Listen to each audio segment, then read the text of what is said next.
और महाराष्ट्र में भाषा विवाद थमने का नाम नहीं ले रहा। मराठी भाषा को लेकर ठाकरे ब्रदर्स साथ नजर आ रहे हैं, तो वहीं दूसरी तरफ मराठी भाषा को लेकर राज ठाकरे के कार्यकर्ता जिस तरह से गुंडागर्दी कर रहे हैं, उसकी सियासी तपिश दिल्ली में भी महसूस की जा रही है।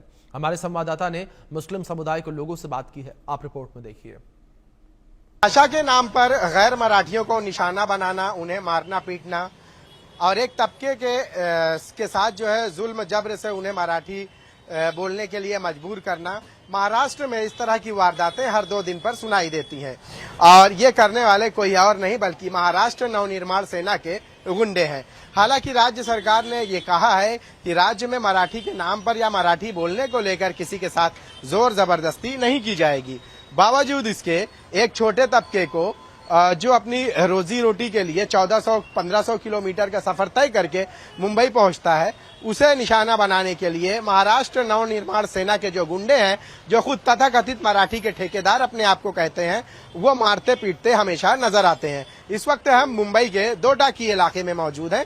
यहाँ लोगों से बातचीत करेंगे कि किस तरह से भाषा के नाम पर लोगों को निशाना बनाया जाता है, वो कैसे देखते हैं। क्या लगता है कि राज्य में आपको पता है कि हर 2 दिन पे एक न एक वारदात सुनाई देती है, आप किस नजरिए से इसे देखते हैं? दरअसल इस नजरिए से देखने की तो कोई बात ही नहीं है। महाराष्ट्र हमारी मराठी जवान भाषा है। आप मराठी बोल लेते हैं? आपको आती है मराठी? दरअसल हम कुछ बोल लेते हैं और बोली हुई भाषा को समझ भी लेते हैं। काफी वर्षों से रहे, इस भाषा के बीच में रहे, इन्हीं पे पले बढ़े, तो मराठी भाषा जो हमारी महाराष्ट्र की है, इसको हम वेलकम भी करते हैं, वेल गुड भी है, इससे कोई इनकार भी नहीं है हमारा। लेकिन इसके नाम पर मारधाड़ करना ये गलत बात है। आपने देखा है वसई और कई इलाकों में ऐसा है कि नेम प्लेट, जो गुजराती नेम प्लेट है, उसको तोड़ा जा रहा है। होटल में जाइए, वहाँ तोड़फोड़ चालू है, कोचिंग सेंटर में तोड़फोड़ चालू है, और मुद्दा कुछ और रहता है, मुद्दा मराठी के नाम पे मारपीट शुरू कर देते हैं। तो मतलब क्या, किस नजरिए से देखते हैं, क्यों ऐसा वो कर रहे हैं? क्यों कर रहे हैं?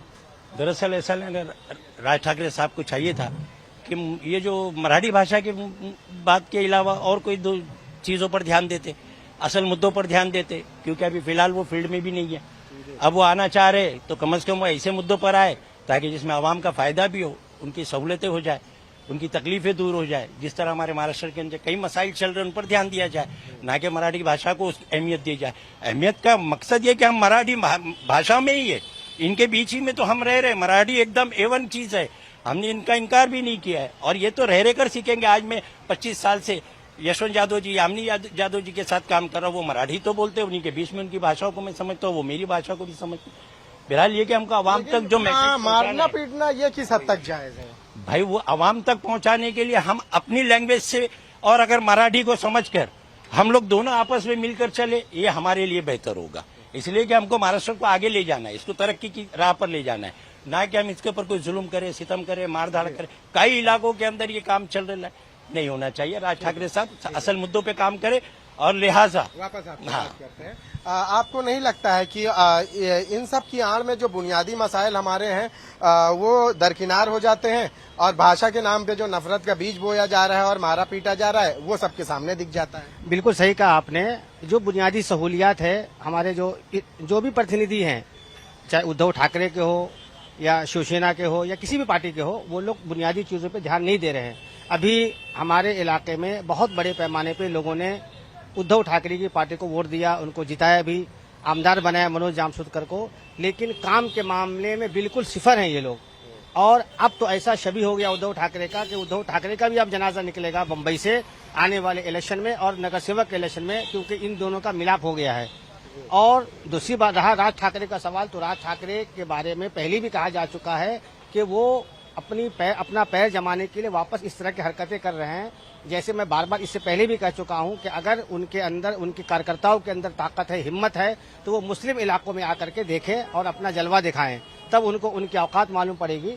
दूसरी बात यह है कि हम इन्हीं मराठियों के बीच में रहते हैं बरसों से, जैसे इस्माइल भाई ने कहा, और लैंग्वेज समझते भी हैं और हम कोशिश भी करते हैं। लेकिन ये कहाँ का तरीका है कि जबरदस्ती, जोर जबरदस्ती जो है, हमको मराठी सीखना पड़ेगा, ये करना पड़ेगा। महाराष्ट्र हुकूमत का हम इस्तकबाल करते हैं कि उन्होंने बहुत अच्छा वो किया कि कोई जबरदस्ती नहीं होना चाहिए मराठी सीखने के लिए। अच्छा महमूद भाई, ऐसा नहीं लगता है कि ये मराठी का जो भूत सवार है, मराठी बुलवाने का जो भूत सवार है, वो सिर्फ एक छोटा मोटा तबका ठेले वाला, केले वाला, स्ट्रीट पे धंधा लगाने वाला छोटा तबका जो है वही निशाना बनाया जा रहा है। बड़े तबके तक ये पहुंच ही नहीं पाते। बड़े तबके से इनको बहुत बड़ी रकम आ जाती है, क्योंकि इनको पार्टी फंड चाहिए, तो बड़ी जगह पे तो जा नहीं सकते, इनकी दाल गलेगी नहीं। तो ये अपने को अपनी छवि बनाने के लिए, लोगों में दहशत पैदा करने के लिए ये मुतवस्सित तबके के लोगों को, ये गरीब तबके के लोगों को जो है ये टारगेट कर रहे हैं। लेकिन ये इनकी भूल है। ये अगर कोई पार्टी आगे बढ़ती है तो मुतवस्सित तबके के समर्थन से ही आगे बढ़ती है, न कि बड़े लोगों के समर्थन से। बड़े लोग फंडिंग कर सकते हैं आपकी, लेकिन जमीन पे अगर आपको काम करना है तो आपके छोटे लोगों का आपको समर्थन बहुत जरूरी है। रहमान भाई, एक बात बताइए कि चुनाव है सलमान भाई, और चुनाव से पहले जो है इस तरह के जो है भाषा को लेकर माहौल बनाना, और वो भी एक वो तबका जिसको जो है रोजमर्रा की जो है कमाई है, रोज कुआं खोदता है, रोज पानी पीता है, उसको निशाना बनाना किस हद तक जायज है? हाँ, ये तो जहाँ तक मैं समझता हूँ ये सिर्फ एक पॉलिटिक्स है, और इलेक्शन के टाइम पे ही ये सब मुद्दे निकलते हैं। बाकी इलेक्शन के बाद माहौल खत्म। इलेक्शन के बाद पूरा माहौल खत्म हो जाता है। बाद में तो ऐसा हो जाता है कि भाई आओ तुम भी हमारा, यूपी भी हमारा, बिहार भी हमारा, सब हमारा। अब तो सिर्फ ये होता है कि इलेक्शन आता है तो भाई सबको मारना पीटना चालू कर देते हैं ताकि हमारा एक दबदबा दिखे, ताकि हमको मराठी वोट मिले। पर जहाँ तक मैं समझता हूँ ना, इस बार मराठी वोट मिले और डूबी डुबाई पार्टी का वजूद भी पता चले कि हाँ जिंदा है, वही बताने जा रहा हूँ।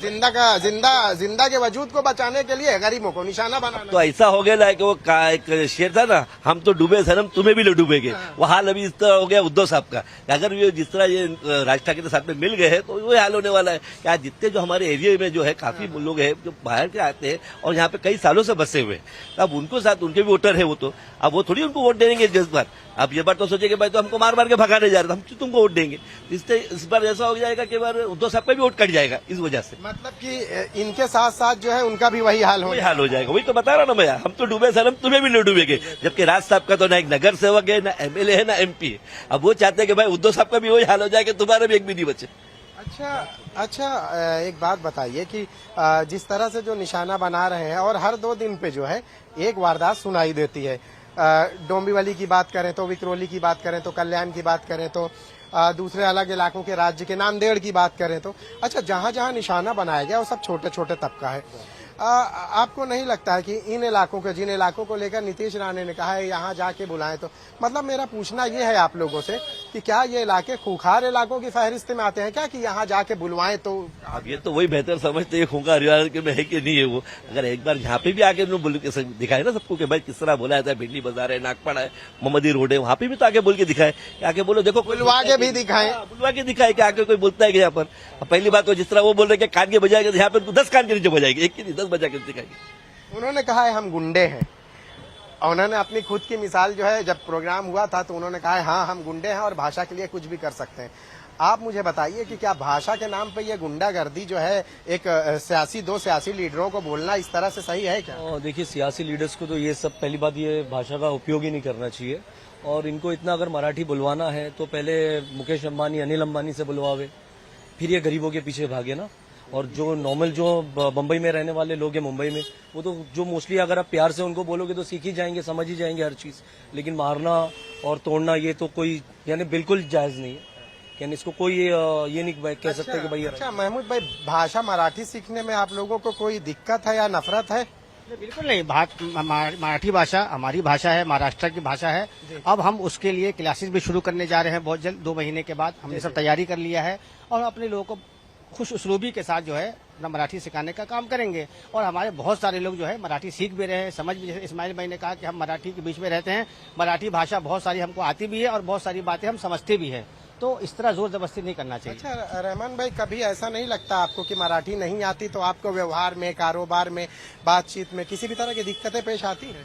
जहाँ तक अभी देखा जाए तो अपने एरिया में तो ऐसा हाल नहीं है, और जहाँ तक पहले भी ये सब नहीं था। ये अभी बस इलेक्शन के टाइम पे ये सब चालू होता है। बाकी इलेक्शन से पहले आप जाओ तो हिंदी में बोलो, मराठी में बोलो, कोई भाषा में बोलो, ऐसा कोई प्रॉब्लम नहीं आता। अब ये तो सोचिए ना कि अगर आप कोई दूसरे स्टेट में चले जाते हैं, जैसे राजस्थान में हो या कोई दूसरे स्टेट में जाते हो, कर्नाटक में, तो वहाँ तो कोई जबर से आपको मार मार के नहीं बोलता कि आप कर्नाटक भाषा में बात करो या केरला भाषा में बात करो, वो तो नहीं बोलता। खाली ये महाराष्ट्र में क्यों होता है? क्योंकि महाराष्ट्र में ये राज ठाकरे साहब है ना, वो हर बार कुछ ना कुछ दंगा फसाद करके लड़ाना चाहते हैं, कुछ ना कुछ मतलब शगुफा इलेक्शन से पहले छोड़। क्या लगता है कितनी कामयाबी मिलेगी मराठी वोटों के? जहाँ तक मैं समझता हूँ कामयाबी तो कुछ मिलने वाले नहीं है, जो बच्चा कुछ है वो भी खत्म। चला जाएगा, मतलब पूरी के चक्कर में आधी से भी गए। महमूद भाई, किस हद तक कामयाबी मिलेगी इलेक्शन? मैंने पहले भी आपसे कहा है कि उद्धव ठाकरे साहब की पार्टी का जनाजा निकलने वाला है, खास तौर से साउथ मुंबई में। और वो राज ठाकरे की वजह से, राज ठाकरे की वजह से इतने बड़े पैमाने पे मुसलमानों ने एकतरफा वोट किया। यहाँ के आमदार मनोज जामसुदकर जी को और सब लोग को, काफी लोगों को जिताया। हमारे जहाँ जहाँ मुस्लिम इलाका है, हारून खान साहब हमारे वहाँ से अंधेरी से हैं, तो अब इन लोगों का जनाजा निकलने वाला है। चूंकि इन लोग कुछ काम भी नहीं कर पा रहे हैं और इनकी जो छवि थी वो छवि बिल्कुल खराब हो चुकी है। मुसलमानों ने बहुत सालों के बाद उद्धव ठाकरे की पार्टी पे एतमाद किया था, भरोसा किया था, लेकिन वो भरोसा एतमाद खत्म हो गया है। आप क्या कहना चाहेंगे? बस मैं तो ये कहूँगा मेरे भाई, जिस तरह महमूद भाई ने अच्छे जवाब में लफ्जों में बात की, सलमान भाई ने भी इसके अच्छे लफ्जों में जवाब दिए, आप बताइए। एक भाई ने भी कहा, मेरा भी यही मसला है कि हम भाषा पे कम ध्यान दें, हमारे मसाइलों पर ज्यादा ध्यान दें। बुनियादी मसाइल के अंदर असल रहने वाले महाराष्ट्रियन तकलीफ में, जो ओरिजिनल महाराष्ट्र मी मुंबईकर के नाम से फेमस है, आज मुसलमान भी मी मुंबईकर के नाम से हम जाना जा रहे। तो मेरे भाई, हम ही लोग परेशान हैं। मैं समझता हूँ राज साहब को मैं एक पैगाम दे रहा हूँ कि यहाँ तक के मराठी लोग जो आप जिनकी बात कर रहे हैं वो भी परेशान है आपसे कि ये राज साहब ने कौन सा नया मुद्दा लेकर आ गए कि आज मराठी लोगों की भी जो मसले हैं उन पर ध्यान दीजिए। आज महाराष्ट्र के अंदर जिस तरीके से अंधेर नगरी राज चल रहा है, राज साहब आपकी एंट्री को स्वागत करते हैं, आपके हर बात को स्वागत करते हैं। आप इस बार सबसे ज्यादा उसमें आए और अक्सरियत में आए, ज्यादा वो सीटें लेकर आए और प्लीज मेहरबानी इन भाषाओं को छोड़कर हमारे मुद्दों पर ध्यान दें, बुनियादी मसाइलों पर ध्यान दें। बेशक हमारे रास्तों पर जो मसाइल चल रहे हैं, हमारी जिंदगी के मसाइल इतने टेढ़े हो चुके कि इसको सुधारना मुश्किल हो गया है। इसके अंदर पार्टी वर्कर की हैसियत से एनजीओ बनाई जा रही है, मुसलमानों के साथ कई काम किए जा रहे हैं, इसमें सारे लोग हमारे साथ जुड़ने वाले वो तो मराठी है। ठीक है, बहुत बहुत शुक्रिया आप। हाँ, बोलिए आप। देखो, मैं ये बोलना चाह रहा था शायद भाई, आज ये मराठी का मुद्दा लेके बैठ रहे हैं तो उसके बदले जो रास्तों में जो गड्ढे हो रहे हैं उनका मसला उठाइए ना। वो पार्लियामेंट में, असेंबली में वो उठाइए, उसके लिए बोलिए। जिसकी वजह से अक्सर हादसे होते रहते हैं। हाँ, हादसे दुनिया के होते हैं। और जो हॉस्पिटलों के अंदर प्रॉब्लम होता है, हॉस्पिटल में जाओ दवा के लिए तो सही म्युनिसिपल हॉस्पिटल में दवाई नहीं सही से मिल पाती है, उस मसले उठाओ। आज म्युनिसिपल स्कूलें दुनिया की बंद पड़ी है, वो मसले में तुम आवाज उठाओ ना। वो छोड़ के तुम मराठी भाषा में क्यों उठा रहे हो? ऐसे तो जो स्कूलें बंद पड़ी तो उसको मराठी स्कूल चालू करा दो, तो कम से कम लोग सीख तो जाएंगे मराठी बहुत। आप सभी का बहुत बहुत शुक्रिया। तो आपने सुना यहाँ के लोगों की बातचीतें और लोगों ने क्या कहा है कि भाषा को लेकर और लोगों से जोर और जबरदस्ती से ज्यादा जरूरी ये है कि वो मुद्दे जो बुनियादी मसाइल हैं उन पर अगर बात की जाए तो हो सकता है कि एक बेहतर समाज बन सकता है जिसकी जरूरत है। कैमरामैन विष्णु निर्मले के साथ शाहिद अंसारी, इंडिया न्यूज, मुंबई।